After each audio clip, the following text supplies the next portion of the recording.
पुण्यातल्या स्वारगेट बस स्थानकात एका 26 वर्षीय तरुणीवर बलात्कार झाल्याची धक्कादायक घटना घडली आहे। मंगळवारी पहाटे 5:30 वाजता तरुणी ही स्वारगेटवरून फलटणला जाण्यासाठी निघाली होती। एसटी स्टँडवर येताच तरुणी बसची चौकशी करत होती।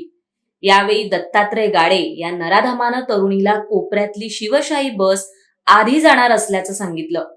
तरुणी बसमध्ये चढताच नराधमही तिच्या मागे गेला आणि त्यानं एकटेपणाचा फायदा घेत तरुणीवर अत्याचार केले। सध्या आरोपी दत्तात्रय गाडे हा फरार असून पोलिसांची पथकं त्याच्या मागावर आहेत। या संदर्भात डीसीपी स्मार्तना पाटील यांनी माहिती दिली आहे। दरम्यान घटना घडलेली आहे। बस धावती होती की बस स्टँड मध्येच बस उभी होती, हा सगळ्या घटना नक्की कशी घडली?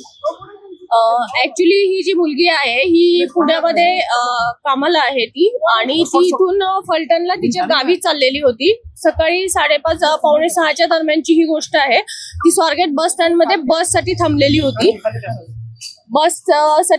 होती ती। तर त्यावेळेला आरोपी जो आहे तो तिथं गेलेला होता, तिच्याकडे फिरताना पण दिसतोय, आणि तिच्या शेजारी बसलेला एक माणूस उठून गेलेला आहे। हे दोघांचं बोलणं चालल्यावरती आरोपी तिच्याशी बोललेला आहे, तिच्याशी गोड गोड बोलून त्यानं ओळख करून घेतली तिच्याशी, आणि तिला म्हटलं की फलटणची कुठं जाते ताई असं तिला विचारलं।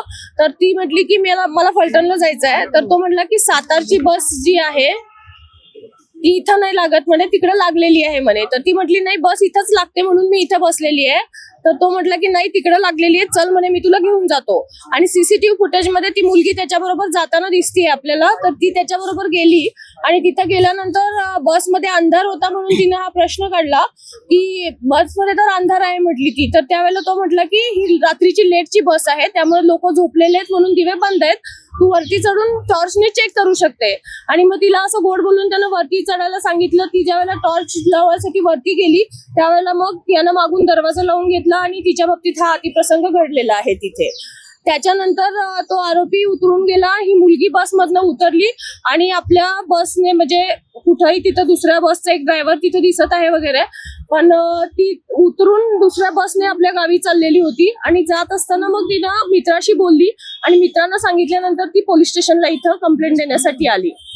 काल ती इथं पोलीस स्टेशनला आल्यानंतर तिनं कंप्लेंट दिल्यानंतर आम्ही इमिजिएट सीसीटीव्ही फुटेज काढलेले आहेत तिथले। त्या सीसीटीव्ही फुटेजमध्ये आरोपी आम्हाला निष्पन्न झालेला आहे। सदर आरोपी हा ग्रामीणच्या हद्दीतला शिरूर गावचा आहे। याच्यावरती पूर्वी 392 सारखे शिरूर शिक्रापूरला गुन्हे दाखल आहेत, आणि आरोपीची हे झालेलं आहे, निष्पन्न झालेलं आहे ह्याच्यातला। या आरोपीला शोधायला कालपासून जवळपास आमच्या 8 टीम काम करतायत। क्राईमचे टीम आहेत, झोनचे टीम आहेत, आणि जवळपासच्या भागामध्ये सगळीकडे त्याचा शोध घेतला जातोय। डॉग स्क्वॉड पण रात्री नेलेला होता, तिथल्या शेतांमध्ये वगैरे कुठं लपून बसला असेल तर त्या दृष्टीने आमचा सर्च सगळा कालपासूनच चालू आहे। या संदर्भात बस ज्या सांगोला डेपोची त्याचे चालक वाहक कुठे होते, बस लॉक केलेली नव्हती का? आगार प्रमुखांशी तुमचं काही बोलणं झालंय का? ज्यांच्या प्रॉपर्टीत ही घटना घडली आहे त्या लोकांना एसटीच्या कुणालाच काही माहिती नाही असं काही घडलंय त्यांच्याकडे? नाही, असं माहित नसायचा प्रश्न नाहीये तिथं, परंतु आमच्याकडे कंप्लेंट आल्यानंतर आम्ही त्याच्यावरती कारवाई चालू केलेली आहे। तिथं रात्री सुरक्षा रक्षक नसतात का? पॉइंट आहे आपला पोलिसांचा, त्या सीसीटीव्हीचा आउटपुट आपल्या स्वारगेट पोलीस ठाण्यामध्ये बरोबर मध्ये बस पार्क केलेली ती स्वारगेट एसटी स्टँडच्या।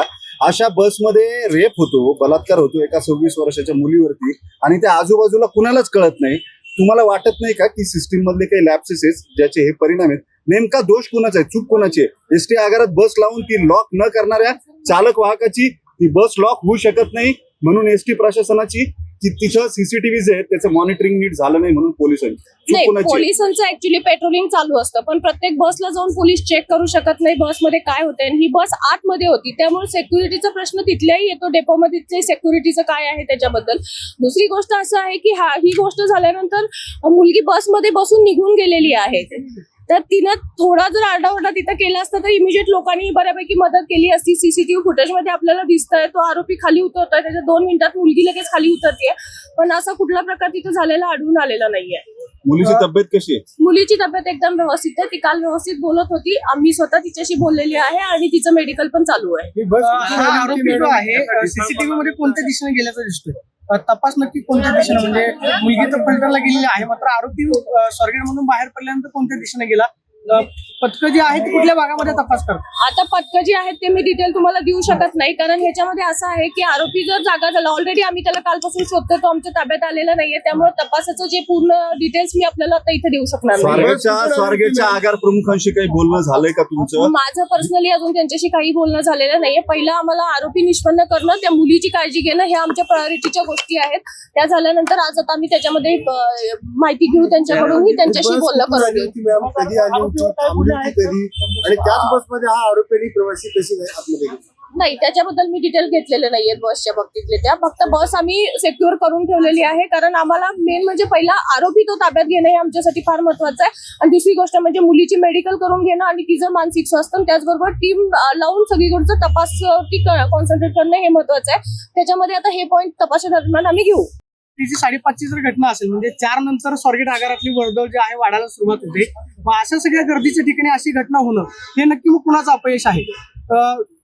माईकवरून अनाउन्सिंग केलं जातं की फ्लॅट क्रमांकाला कुठली बस लागलेली आहे, काय आहे, मग ही नक्की घटना संगनमतानं घडली की मग नक्की काय? सीसीटीव्ही फुटेज, आता प्रश्न त्याच्यावरती मी जास्त बोलणार नाही, पण सीसीटीव्ही फुटेज मध्ये लोक भरपूर दिसत आहेत. तिथं स्टँड मध्ये लोक आहेत. ती मुलगी बसमधनं त्या उतरली त्यावेळेला शेजारच्या बसमधले ड्रायव्हर ही चढताना दिसत आहेत. लोकांचा वावर हा तिथे दिसतो. इव्हन तो माणूस, तो आरोपी तिच्याशी बोलत होता, ते दोघं बोलत होते, त्या टाइमला तिथे एक व्यक्ती बसलेली होती आणि मुलगी त्याच्या बरोबर गेलेली. तिथेही आजूबाजूला लोक दिसत आहेत. ओव्हरऑल सगळीकडे तिथं लोकांचा वावर होता, हे दिसत आहे सीसीटीव्ही घटना फुटेज. घडल्यानंतर आरोपी जेव्हा बाहेर आला तेव्हा मुलगी आल्यावर तिथं शांततेत बाहेर पडली, कुणाला काहीच सांगितलेलं नाही, आरोपी निघून जाताना दिसतोय शांततेत. एक्झॅक्टली, सीसीटीव्ही फुटेज म्हणजे आरोपी खाली उतरला की लगेच 2 मिनिटात मुलगी हे झालेली आहे, खाली उतरलेली आहे आणि नंतर ती निघूनही गेलेली आहे. बसमध्ये बसून ती गेलेली होती. निंब्या रस्त्यात गेल्यानंतर तिने तिच्या मित्राला फोन केलाय आणि त्याच्यानंतर मग ती परत त्यांना सांगितलं की नाही तू ह्याच्यात कंप्लेंट कर. त्यानंतर मुलगी जवळपास 9च्या दरम्यान पोलीस स्टेशनला आलेली आहे ह्या सगळ्या गोष्टीची माहिती द्यायला. शॉक मध्ये होती का हे सगळं झाल्यामुळं? तिला काय करावं हे सुचलं नाही कदाचित किंवा- आपण तसं म्हणू शकतो. त्याच्यामध्ये तिला सुचलं नसेल आणि त्यामुळे ती उशिरा आली असेल, परंतु ती आल्यानंतर आपण इमिजिएट तपासाची चक्र सगळी फिरवलेली आहे. जामिनावर बाहेर होता का?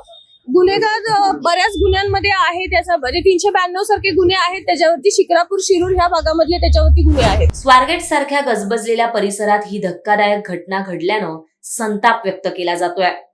पुण्यातील एसटी बस स्थानक हे 24 तास सुरू असतं. रात्रंदिवस असंख्य बसेस या संपूर्ण महाराष्ट्रात जात असतात. पण अशा रहदारीच्या स्थळी देखील मुली सुरक्षित नसल्याचं या घटनेतून समोर आलंय. स्वारगेट एसटी स्थानकात तरुणीसोबत घडलेला प्रकार धक्कादायक असल्यानं पोलीसही आता ऍक्शन मोडवर आलेत. आरोपी दत्तात्रय गाडेच्या मागावर पोलिसांची पथकं सोडण्यात आली आहेत. खरं तर हा एक सराईत गुन्हेगार असल्याचं पोलिसांकडून सांगितलं जात आहे. याआधी त्याच्यावर शिक्रापूर आणि शिरूर पोलीस ठाण्यात गुन्ह्यांची नोंद आहे. सध्या पोलीस या आरोपीचा शोध घेत आहेत. पुणे स्वारगेटमध्ये घडलेली घटना फक्त संतापजनक नाही तर चक्रावून टाकणारी आहे. पुण्यामध्ये गेली अनेक वर्ष मी वावरते. 15 वर्षांपूर्वीच पुणे आणि आत्ताचं पुणे यात प्रचंड फरक जाणवत आहे. 10-12 वर्षापूर्वी जर पुण्याच्या शिवाजीनगर बसस्टँडवर आम्ही उतरलो आणि रिक्षा करायची ठरवली, रात्री अपरात्री जरी रिक्षा घेतली तर शिवाजीनगर पोलीस चौकीचे पोलीस यायचे आणि रिक्षाचा नंबर नोंदवून द्यायचे. आपण सुरक्षितपणे घरी पोहोचू ही महिलांना हमी होती. मात्र ते वातावरण हळूहळू बदलत चाललंय. पुण्यातली कायदे सुव्यवस्थेची पकड अत्यंत सैल होत चाललेली आहे. पोलिसांचा धाक नावाची गोष्ट तर आता काही उरलेलीच नाहीये. वारंवार हा प्रश्न उपस्थित केला जातो की पुण्यातल्या ज्या गर्दीच्या जागा आहेत, विशेषतः शाळा, कॉलेज, बसस्टँड आणि रेल्वे स्टेशन, इथे पोलिसांची अधिकची गस्त वाढवली पाहिजे. मात्र ते होताना दिसत नाहीये. आजची घटना फक्त गंभीर नाही तर पुण्याच्या संस्कृतीला न शोभणारी आहे. या सगळ्या संबंधाने पुण्याच्या पालकमंत्र्यांनी यात लक्ष घालावं आणि पुणे पोलिसांचं नेमकं चाललंय काय यावर पालकमंत्र्यांनी निश्चितपणे त्यांना जाब विचारावेत अशी अपेक्षा आहे.